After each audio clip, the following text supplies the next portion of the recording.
Baada ya taarifa kusambaa kuwa mwanaharakati Bonface Mwangi alikuwa ametekwa nyara na watu wasiojulikana, hatimaye familia yake ilibaini kuwa mwanaharakati huyo alikuwa anazuiliwa katika kituo cha polisi cha Kamkunji. Mkewe alichapisha kutekwa nyara kwa mwanaharakati huyo kwenye mtandao wa X akisema kuwa kikosi hicho cha watu 6 kilimchukua nyumbani kwake Carriage Base mwendo wa saa 1:15 asubuhi ya leo. There were 5 men ununiformed and masked, and there was 1 woman with them. And they walked him out and they didn't say who they were, they didn't say where they were coming from, what they were taking him for, why they were taking him. They just left.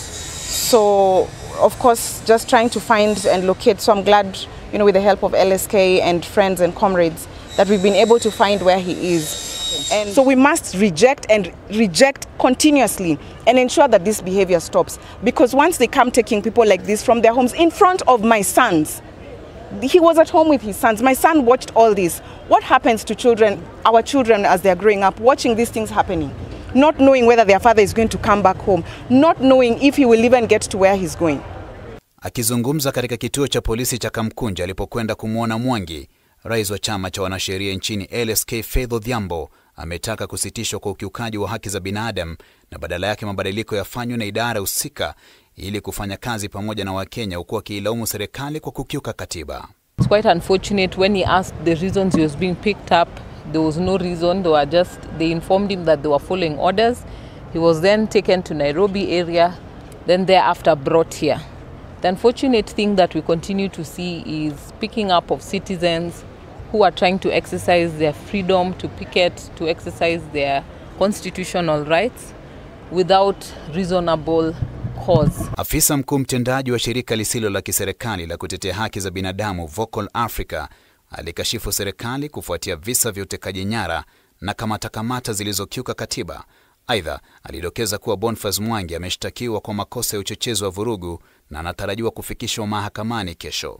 This is as per the OB that we have seen, he's been charged with incitement to commit violence.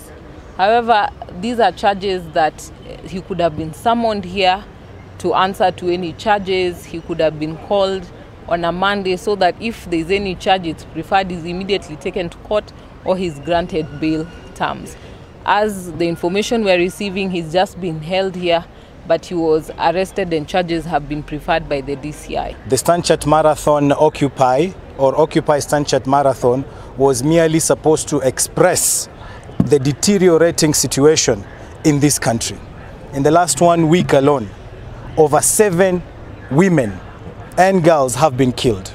And the idea was to send this message so that security agencies can do their work. It is very unfortunate that we are living in very difficult times where human rights defenders, journalists, lawyers and others are persecuted, are oppressed and arrested.